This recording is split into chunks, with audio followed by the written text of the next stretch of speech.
चलिए आज हम लोग क्लास करेंगे time and tense.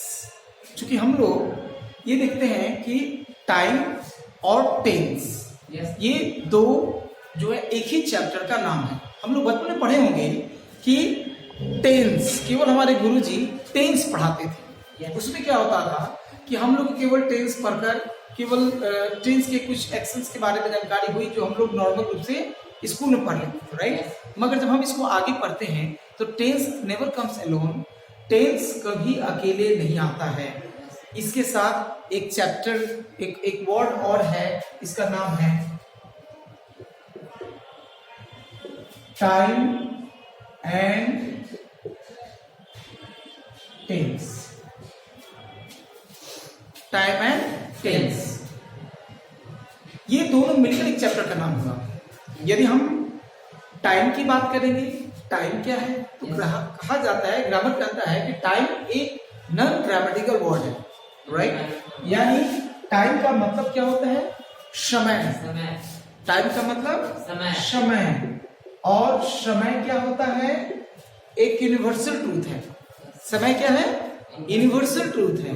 Universal truth का मतलब होता है एक ऐसी क्रिया जो हमारे मैन मेड ना हो, यानी जो स्वतः होता हो, या ब्रह्मांडीय घटनाओं की चर्चा को हम लोग ब्रह्मांडीय घटनाओं को हम लोग यूनिवर्सल ट्रूथ कहते हैं। जैसे मान लिया अगर जो ये बोला जाए कि सूरज पूरब में उगता है तो ये हमारे आपके कहने से नहीं होता है, किसी के देश के कहने से नहीं होता है, ये स्वतः अपने आप होती है। इसे हम लोग कहते हैं यूनिवर्सल ट्रूथ। दूध उजला होता है, ये यूनिवर्सल ट्रूथ है, ये मैन मेड नहीं है। चाहे हमारे देश के दूध हो या किसी और देश के दूध हो, ये क्या है? यूनिवर्सल ट्रूथ है। पृथ्वी सूर्य के चारों ओर घूमती है, पृथ्वी सूर्य के चारों ओर घूमती है, एक यूनिवर्सल ट्रूथ है। ये एक यूनिवर्सल ट्रूथ है। जब हम बात करते हैं जैसे है ना तारे आसमान में टिमटिमाते हैं, तो हम क्या समझेंगे कि ये हमारे कहने से केवल भारत में थोड़े होते हैं।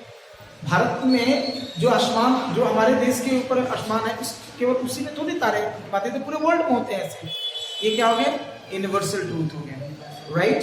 टाइम को ग्रामर के अनुसार 3 भागों में बांटा गया। टाइम को ग्रामर के अनुसार 3 भागों में बांटा गया। फर्स्ट प्रेजेंट टाइम, टेंस नहीं, time. I am teaching you time, present time. Second past time, and third future time. ये होते हैं टाइम, राइट। और ये करता क्या है? ये किसी भी टाइम क्या है? हमारे आपकी क्रियाओं के उपस्थिति को बताता है। कोई घटना का परिचय किससे देता है? टाइम से होता है। यदि आप ये कहते हो कि मैं सुबह 5 बजे उठता हूं, तो उठना क्रिया है, ये किस चीज से डिनोट किया जा रहा है? टाइम से, राइट। मेरा क्लास 10 बजे शुरू होता है मॉर्निंग, यानी 10 बजे क्लास लगती है, तो क्या है? क्लास शुरू होना एक क्रिया है। मगर क्लास शुरू होना केवल इतना बोल दिया जाए मेरा क्लास शुरू होता है, ये अगर जो टाइम से नहीं बताया जाए तो सामने वाले को समझ में नहीं आएगा कि ये टाइम, ये घटना कब होती है, क्रिया कब होती है क्लास होने की, राइट। तो ये टाइम से ही जाना जाएगा कि क्लास 10 बजे या 8 बजे या शाम के 4 बजे शुरू होती है, राइट। क्लियर? अब आते हैं टेंस। टेंस क्या है? What is tense? ग्रामर कहता है कि टेंस जो हम पढ़ते हैं, बचपन में बहुत सारे बच्चे जो हम लोग पढ़ते थे तो हम लोग बराबर कंफ्यूज हो जाते हैं कि आखिर टेंस क्या है, क्योंकि हम लोग गुरुजी क्या है ट्रांसलेशन बता के छोड़ देते हैं। जब हम बात करते हैं टेंस, तो टेंस क्या है? सिर्फ एक चीज हमको दिमाग में रखना है, टेंस कुछ और नहीं, सिर्फ वर्ब का अध्ययन है। टेंस क्या है? कुछ और नहीं, सिर्फ वर्ब का अध्ययन है। और ये क्या करता है? वर्ब के भिन्न भिन्न रूपों को, वर्ब के भिन्न भिन्न रूपों को इंट्रोड्यूस करता है, यानी वो बताता है कि इसका यूज कैसे करें।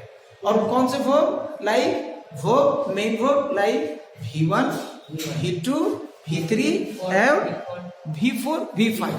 इसी का तो अध्ययन हम लोग करते हैं टेंस में। यानी यदि आप टेंस मजबूत करना चाहते हो तो आपको वर्ब का अच्छा जानकारी होनी चाहिए।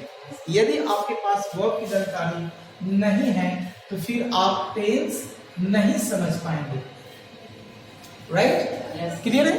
चलिए, तो टेंस किससे करते हैं? वर्ब के अध्ययन को, वर्ब के भिन्न भिन्न रूपों को के अध्ययन को जो अलग अलग टाइम को डिनोट करता हो उसे हम लोग टेंस कहते हैं। यानी हम कह सकते हैं tense is the study form of verb that denotes different kind of time is called tense. यानी हम टेंस में क्या पढ़ते हैं? सिर्फ वर्ब के बारे में पढ़ते हैं, सिर्फ वर्ब के बारे में पढ़ते हैं। राइट? और कुछ नहीं, तो सिर्फ वर्ब के बारे में पढ़ते हैं, वर्ब के भिन्न भिन्न रूपों को पढ़ते हैं। राइट? जैसे मान लिया फॉर एग्जाम्पल, यदि मैं ये बोलूं V1, V2, V3, V4, V5, इसी वर्ब का तो अध्ययन करते हैं हम लोग, इसी वर्ब का अध्ययन करते हैं। यानी हमें ये देखने को मिला कि हम टेंस क्या करते हैं? वर्ब का ही तो अध्ययन करते हैं। अब जैसे मान लिया फॉर एग्जाम्पल मैं गो यूज, राइट? गो क्या है? वर्ब का पहला रूप। गो क्या है? वर्ब का पहला रूप। और यदि V1 की बात करूं तो V1 से ही तो V2, V3, V4, V5 बने हैं ना। कोई ऐसा वर्ब नहीं है जो डायरेक्ट V2 में जन्म लेते हैं, कोई ऐसा वर्ब नहीं है जिससे केवल V3 होता है, V1 V2 नहीं होता है, ऐसा कोई वर्ब नहीं है। सारे मेन वर्ब किस में जन्म लेते हैं? किस में शुरुआत होती है? V1। किस में होती है? V1 में। इसका V2, V3, V4, V5 हम लोग बनाते हैं। राइट? तो एक चीज दिमाग रखना है कि अगर जो मैं ये बोलूं कि V1 गो है, इसका V2 क्या होगा? went। V2 क्या होगा? went। V3 gone। और V4 going। और V5 goes। यदि वर्ब का पांचों फॉर्म याद नहीं है या बनाने नहीं आता है तो टेंस समझ में नहीं आएगा, टेंस बनेगा ही नहीं। क्योंकि टेंस में हम इन्हीं वर्ब के रूपों को हम लोग पढ़ते हैं, टेंस में हम इन्हीं वर्ब के रूपों को पढ़ते हैं। इससे हम लोग समझना हो, बढ़िया समझना हो। राइट? गो, वेंट, गॉन, गोइंग, गोज ये वर्ब का ट्रांसफॉर्मेशन है, यानी कि रूप बदल रहा है। मगर हमें ये ध्यान रखना है कि जितना बार बदल रहा है उतना बार अलग अलग अर्थ रख रहा है और उतने बार अलग अलग टाइप को डिनोट कर रहा है, यानी उससे टाइप के बारे में बता रहा है। राइट? क्लियर? तो इसी प्रोसेस को हम लोग टेंस कहते हैं, इसी प्रोसेस को यानी वर्ब के बदलते हुए रूप को हम टेंस कर सकते हैं। It means the changing form of verb is called tense. Any doubt? Grammar कहता है टेंस को 3 भागों में बांटा। राइट? समझ रहे हो ना? टेंस को कितने भाग में बांटा गया? 3 भाग में बांटा गया। कौन कौन? कौन कौन? फर्स्ट प्रेजेंट टेंस, दूसरा second past tense, second past tense, past tense और third future tense. Future tense. ये चीजें हमें बचपन से पढ़ाई गई है, बचपन से हम लोग पढ़ते हैं। राइट? क्लियर? अब हम इसी को अलग अलग पार्ट में बांटते हैं, यानी कि टेंस तीनों के 4-4 पार्ट होते हैं। कितने पार्ट होते हैं? Each tense is divided into 4 parts. It means present has the 4 parts, past has the 4 parts and future is divided also into the 4 parts. Right?